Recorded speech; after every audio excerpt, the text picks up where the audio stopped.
Welcome to another episode of Arbitration Life. I am Janette, Brin. And I'm Hana, Doumal.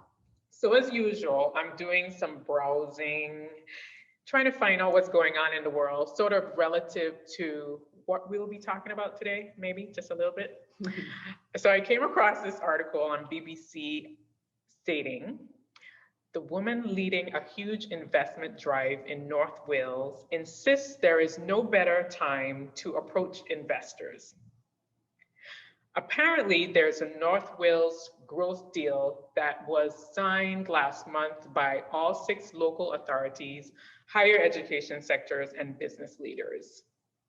I won't get into the details, but what struck me was that, really the thought that COVID and Brexit should not deter businesses from seeking investors.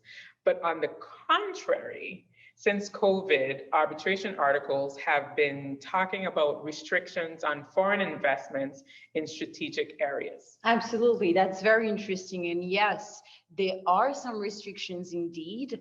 France, for example, actually in a ministerial decree dated 27 of April 2020, so a year ago, added biotechnologies to the list of critical technologies where a foreign investment needs prior government authorization.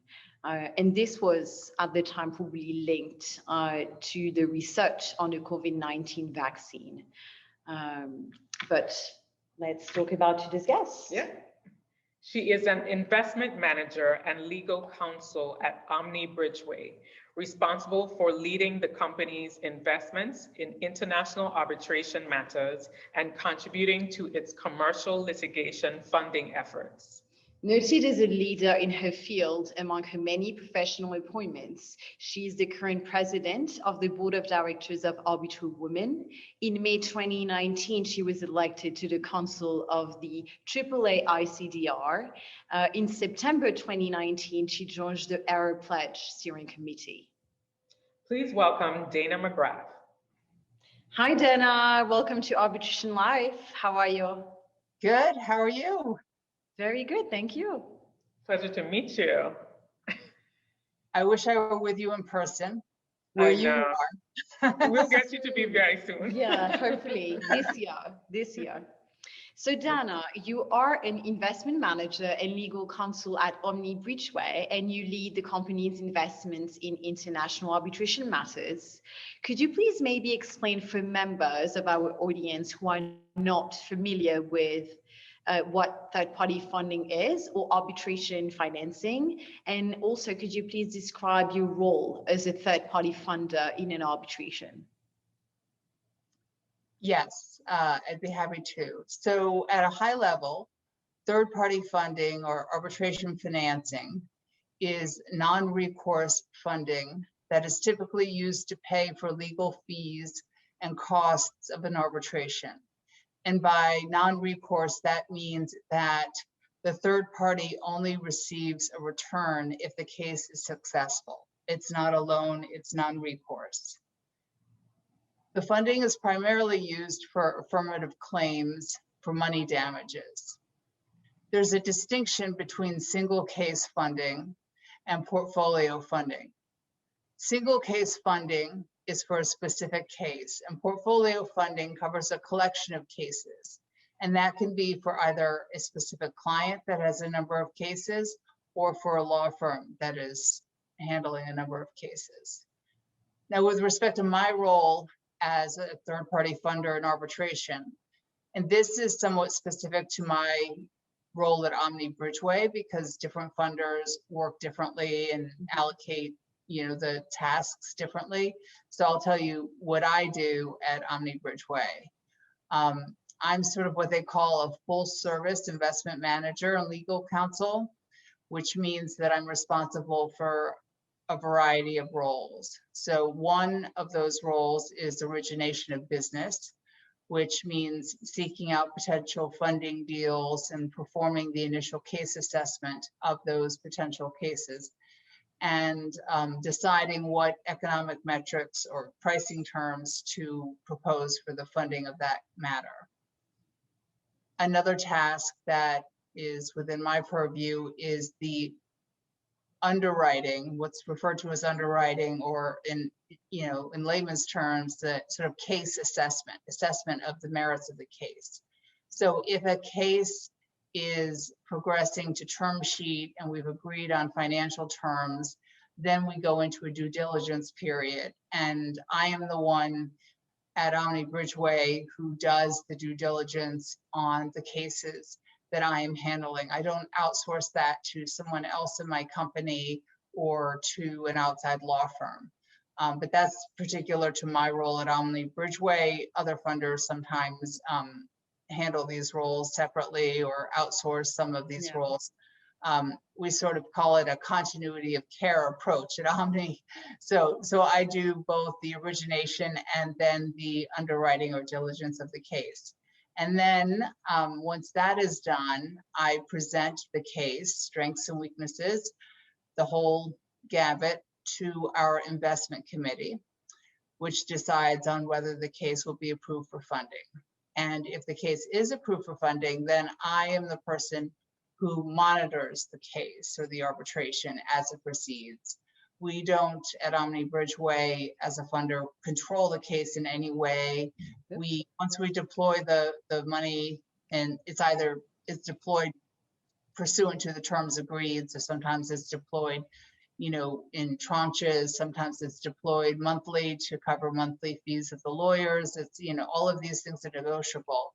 But I take a back seat, other than making sure invoices are processed by finance and keeping in touch with the legal team to stay apprised on how the case is going. So we sort of call that, we like to be informed of material developments in the case and know how the case is going, but we don't control the case or step in at any time. Okay, so you don't go to hearings at all, you don't?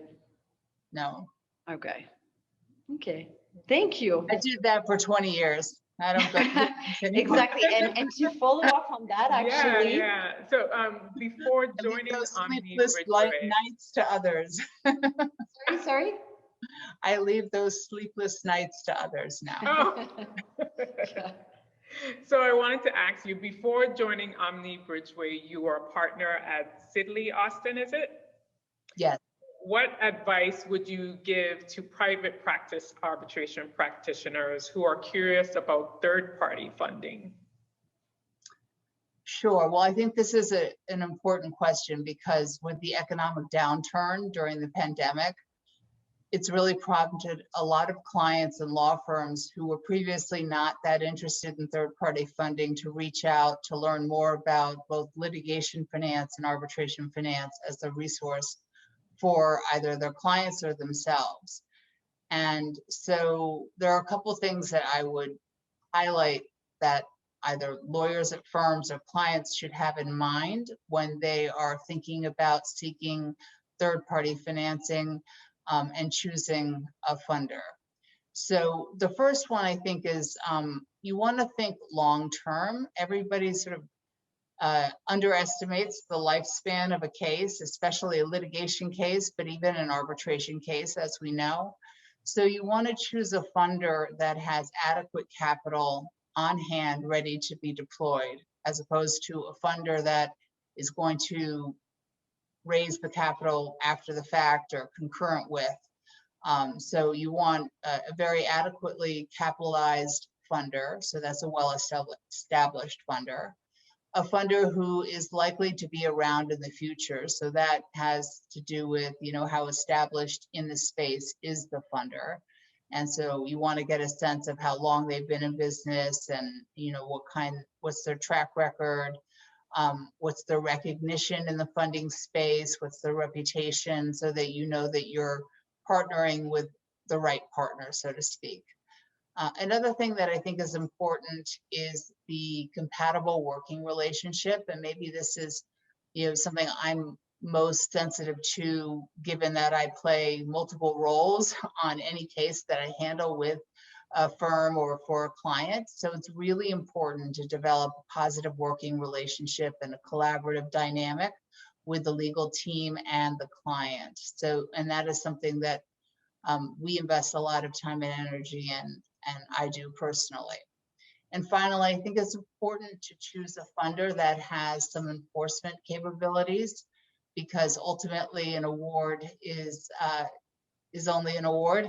It may be paid and honored by the respondent, or it may be more difficult to collect against, in which case you want a funder that has the resources of an enforcement team that can facilitate collecting on your award. I would also have a few pointers for people who are seeking funding if they've never sought funding before. Some things to keep in mind. It's really helpful to present your case to the funder in a clear and organized manner that reflects a meaningful analysis of the claims and potential defenses and weaknesses of the case, and to have really thought through the damages that you are seeking and the realistic damages that are achievable. So when you approach a funder, you should really have thought through all of that and be prepared to articulate that or have a conversation about that. Not say, well, it's a case, we don't know much about it, but before we do more, tell us. I'm always happy to tell you about Omni Bridgeway, but that's not going to help me understand your case and why your case is valuable and why we should fund it. So best to know your case well enough that you can present it to the funder, in a thorough way. Another thing that's important to know, to the extent you can, is what your ask is of the funder. So sometimes a law firm or client will come and say, we can fund part of this, but we don't want to fund all of it. We want to de-risk in some respects. So we're looking for funding of the legal fees of the lawyers, but we'll pay the costs, or vice versa, or the law firms on risk for reduction of their rates or contingency of this amount. There are a lot of different ways it can play out, but knowing your ask of the funder when you approach the funder with a potential case for them to invest in is very important and helpful to getting the funder to understand and be able to process and be in a position to issue a term sheet if they want to. So that also requires you to know your budget. And I know that lawyers, budgets are not the funnest part of practicing law. I know that from my many years of doing it. But when it comes to funding, you really want to be as thorough and accurate as you can be. You're not looking to lowball it. You're looking to really target what is this going to cost, because that's going to inform what you ask and what the funder will offer, right? Funders don't want to get halfway through a case and have the funding run out. They want to understand, how much is this case going to cost? How much of it are you asking the funder to invest? How much of it is the client investing? How much is the law firm investing? So, and that sort of goes to an alignment of risk that the most successful funding arrangement in our experience has been one where there's an alignment of interests of all the stakeholders. So everybody's sort of covering some costs. Everybody's got some skin in the game to some extent. And that goes to, the belief in the strength of the claims that are being asserted in the case, and the expectation that you will prevail in the arbitration. So those are the kinds of things to sort of have at the ready if you can. We understand that pre-filing, it's more difficult to know that, but it's really impressive, actually, the amount of information that lawyers are able to pull together and prepare in what's called a merits memo, even pre-filing on a case. And a merits memo that outlines these kinds of factors is extremely helpful for us to assess the case and to present it to our investment committee and to develop the collaborative relationship I talked about before. So.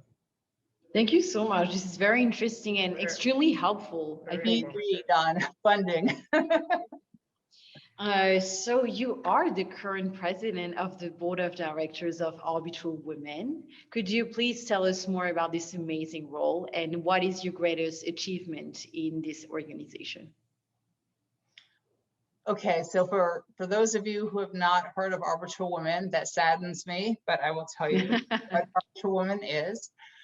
It's an international organization dedicated to promoting women in diversity in dispute resolution. And it was initially launched more than 25 years ago in Paris in 1993, and we've now expanded globally. And it promoted women in diversity all over the globe, and we have members from at least 40 countries. So some of our basic activities include hosting and supporting events that advance our mission to promote women in diversity, promoting our members' professional achievements on our website, in our news alerts, and in social media, professional mentoring and parental mentoring for our members, reporting on diversity initiatives, educating the international community about unconscious bias and ways to overcome it through our bespoke training program, the ArbitralWomen Diversity Toolkit, and making available a directory of women who are very well qualified to serve as counsel, expert, arbitrator, and a number of different roles in the dispute resolution field. So turning to my role as president of ArbitralWomen, as president, I have oversight of the activities of the organization. And I actually share that oversight with our vice president, Louise Woods. She's at Vincent & Elkins in London, since we have so many different projects and work streams to oversee since the organization has really expanded in recent times. My main focus as president is first and foremost our good governance procedures, enhancing and modernizing our governance so that the organization is well positioned for the future. And that includes running monthly board meetings and addressing governance issues that come up as quickly as possible. For example, when the pandemic hit and a decision had to be taken quickly on toggling from in-person events to virtual events, I took that decision extremely quickly. And ArbitralWomen was one of the first organizations in arbitration to ban in-person events. Ban our own in-person events, and not support in-person events with our logo support, because we had the safety and well-being of our members and the arbitration community in mind. But in addition to leading the organization in terms of governance issues, I have made a concerted effort to increase and amplify our promotion of our members' achievements and gender diversity initiatives. And that's really sort of my passion, what brought me to this role. So each member who is promoted or makes a professional move or is awarded an achievement related to diversity, we try to publicize it on all of our different social media platforms, because the more publicity and visibility we give to our members on their achievements allows the arbitration community to know that there are well-qualified women out there suitable for a number of roles. So when people say, where are the women? I say, come to our website, because, or sign up for our newsletter, or sign up for our news alerts, or, we have so many women who are members who are incredibly qualified. I've also made a deliberate effort to promote diversity initiatives that are launched or furthered, but both by ArbitralWomen, but more importantly, our members. So not necessarily ArbitralWomen initiatives themselves, but initiatives launched by members to promote diversity in women, and particularly during the pandemic. And so I wanted to just mention a few of them, because I think it's important that this is not all about ArbitralWomen. ArbitralWomen is really a platform to support its members and what others are doing. So, one I mention is ArbitralWomen Connect, and that is one that is an ArbitralWomen program, and that was the brainchild of Elizabeth Chan of Three Crowns. And that was right when the pandemic hit. She realized that the lack of in-person networking events was going to stifle the ability of people, especially young people, network and progress in the community. And so she set up a virtual networking system, and that's ArbitralWomen Connect, and that's available to our members, and it's separate from our mentorship program and our parental mentorship program. But there were a few other things that we did. So one thing we did was a campaign that diversity is equally important for virtual events. And this was really in response to somewhat frightening post after post after post of events that were all male speakers. And I was being bombarded with, emails and texts and, Dana, look at this, it's all men again. It's all male panel. How can this be? So we launched this campaign, just a message, simple message: diversity is equally important for virtual events. And we invited any organizations or individuals, members or not, of ArbitralWomen to join this initiative, or to separately, independently share that message, embrace that message. And it was incredible how much support that message got. And some joined us sort of formally and put their logo on our website saying, me too, we believe in this, we support this. Others put it out under their own banner. We didn't care. All we cared was that by like May, June, July, well, I'm sorry, like it was in May, June where we were really seeing the all male panels. By later in this, let's say August and thereafter, we were seeing much more balanced programming, and by year end of 2020, even more so. That message was really resonating throughout the community. Absolutely. I remember when it happened and it was huge. It really worked out, which is amazing. So Dana, in addition to all this awesome work that you do at ArbitralWomen, you also have time to be an adjunct professor at the Brooklyn Law School. Yes. Where I believe you lead a seminar on international commercial arbitration. And in addition to that, you coach the Brooklyn Vice International Commercial Arbitration Moot team. Could you please tell us more about your opportunities to teach? Sure. So I've been incredibly honored to serve as an adjunct professor of law at Brooklyn Law School for many years, teaching the seminar and coaching the team. And I really love the VIS. I mean, I've been a diehard VISie for years, and preparing the VIS teams, the Brooklyn team, but even other teams, because, when you participate in pre-moots and all sorts of VIS events, you are really preparing the entire sort of VIS student community to be ready for the final competition. Preparing them for their oral arguments it's a really unique and rewarding experience. You get to know them on a personal level, and you give them skills that are going to last them a lifetime, whether they pursue arbitration or not. Oral advocacy skills are critical to success in any field. And it's really exciting to see the students thereafter excelling in whatever avenue they take. Some of my former students are in international arbitration. Some are in very different businesses, and they are all doing really well, and they all treasure their year doing the VIS, notwithstanding the many sleepless nights it cost. Mm-hmm. So Dana, you have, and now you just mentioned the VIS and the pre-moots, but you have actually acted as arbitrator in arbitration cases. What do you think make an arbitrator a good one? So, yes, I do serve as arbitrator. Actually, so I've been serving as arbitrator when I was counsel, on occasion when I was practitioner, and now with Omni Bridgeway as a funder, I am also serving as arbitrator as well. Great.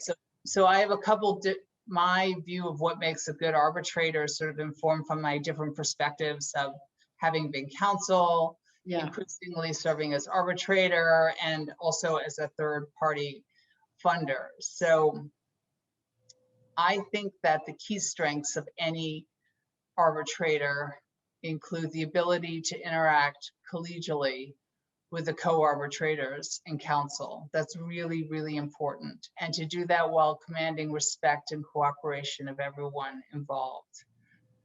I think it's also really important to run a proceeding efficiently, but doing it in a way where all parties feel that they have a full opportunity to be heard and don't feel frustrated that they didn't have time or an ability to present something that was critical to their client's case or to their case.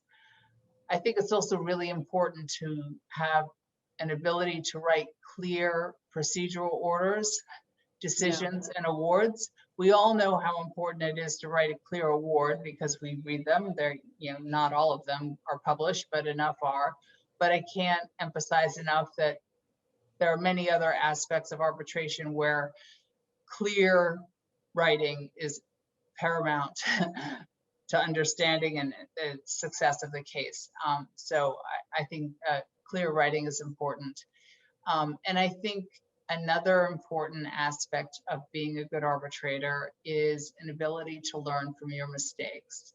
Because I think learning incrementally on how to improve your role as an arbitrator is what makes you go from being a good arbitrator to an excellent arbitrator. Thank you. Yeah, no, that's great advice in general, I think, to learn from your mistakes. Definitely. So if you had to choose 3 words to describe what you do, what would those 3 words be? That's tricky. That's hard because I do all these different things. Like I'm a third-party funder, I'm an arbitrator, I'm a professor, I chair committees, president of ArbitralWomen, on various steering committees. I mean, I do so many different activities that I don't really know what 3 words describe what I do, but I think maybe choosing like a word or a phrase that sort of transcends a bunch of the things that I do was like a way to answer that question. So I think for number 1, I think teamwork. I think working as part of a team, no matter what your role is, funder, arbitrator, counsel, president of an organization, member of an organization, teamwork is critical. So that's one word that comes to mind. Number 2 is more of a phrase, and this is kind of ties into what we talked about before, and that is empowering others. I invest a tremendous amount of time, personal energy, trying to support and mentor and promote other people. And I think that by empowering others, you really improve the quality of your life as well as their life. So that's been my experience, and hence all the things I'm involved with. And I guess number 3 is what we were talking about earlier, the importance of continuing to learn. And having recently pivoted from being a practitioner to being a third-party funder and increasing my role as arbitrator has made me acutely aware of how much more I have to learn. There's still so much out there to learn. And I think as the world emerges from the pandemic, it will be different in so many respects that everybody has a lot to learn. And arbitration will be different, and there'll be a lot to learn about arbitration too in the post-pandemic world. So it's important for all of us to continue learning as much as possible and to embrace change to the extent you can. Hopefully it's positive change, and to make the most of it. Wow, wonderful words. Thank you so much. I couldn't have said it better. Yeah, teamwork, empowerment, learning. It's perfect. I love it. No, it's much great. more succinct than I did it. No, it's perfectly chosen. And to follow up on that, what would you say is the most precious advice you received in your career? So I've received a lot of advice. I've given a lot of advice. It's sort of been sort of a 360 type dynamic when you are in mentorship programs for as many years as I have been. But that said, when I heard this question, I immediately knew my answer, right or wrong, that what I thought was the most precious advice that I had ever received. And that was when it was in the context when I was counsel, being an arbitration practitioner. that one of the most valuable things you bring to the table for clients or for the counsel team or for any number of situations is an ability to make a thoughtful and careful decision and to exercise good judgment. And that is much harder than it may sound. But when you are responsible for leading an organization or running an arbitration hearing or leading a counsel team, it is incredibly important to exercise sound judgment that can be trusted by the team.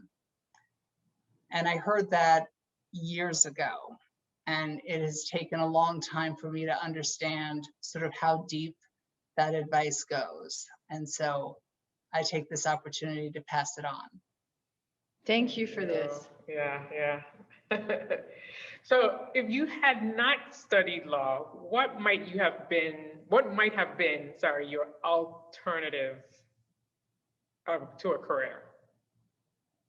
Well, I think based on all the things I've gotten involved with outside of quote unquote law, I might have gravitated to marketing, because a lot of what I do is promote other people's achievements or initiatives or promote causes, or, I just really enjoy sharing positive news about other people and things. And so I don't know that I would fit into the quintessential marketing role, but I really love doing that through ArbitralWomen and through REAL, which is racial equality for arbitration lawyers, and a number of the pledge. I mean, as soon as the pledge issued the corporate guidelines, I was so excited to get them out there, and that same day wrote an article and got it out there, letting the world know, corporates, here's the how to implement the pledge. I really like to do that. So I think I probably would have gone into marketing. Yeah, nice. And to continue empowering people. You're doing it so well. So thank you very much, Dana. Yeah, I actually went to school for marketing, so it would not have been a bad choice. And plus, at the end of the day, no matter what field you're in, you kind of have to do some form of marketing, because you have to market yourself too, right? So thank you for that. I think in closing, we want to get a sense of how much of a Netflix watcher are you? Are you team How to Get Away with Murder, or The Good Wife? Or The Good Wife? I don't know. I just finished The Ozarks. Okay. That was good. That was good. I watched that. That was good. Didn't watch it yet. That was good. A little crazy, but it's good. There's a bit of Netflix battle in my house because there's a lot of different age groups in my house. So Ozarks is my age group, but then we've got the 9-year-old, and then we've got the 20-year-old. So, there's a lot of different Netflix use in our house. Yeah. And any favorite legal show then? Do you Sorry? have any favorite legal show? No, I kind of don't watch legal shows. Oh, okay. Really? Well, thank you for that. Dana, it's been such a pleasure talking to you and getting to know more about what you do. We appreciate your great advice given to our viewers, particularly those young in arbitration and, trying to make their way. We definitely appreciate your time today with us. And thank you for empowering others. Sorry. I just wanted to say, if anyone wants to learn more about ArbitralWomen, they could reach out to me or go to our website, arbitralwomen.org. I can't not say that, right? Definitely. You specialize in marketing. If I fail to say that, I have failed. So arbitralwomen.org. Put it in the comments. Yeah, they can put it in the comments below. We'll definitely transmit the message for sure. Thank you, Dana, so much. And thank you for empowering arbitration practitioners, women, everyone really, students, and for everything you're doing. Well, thank you for having me on your program. And I really do look forward to gathering in person. Yes. In venue as soon as. Yes. You're welcome anytime. All right. Congratulations on this series. I think this is a fabulous series. Thank you so much, Anna. Thank you. We'll see you soon. Yes, I hope so. Plan on it. Thank you, Dana. Bye. Bye.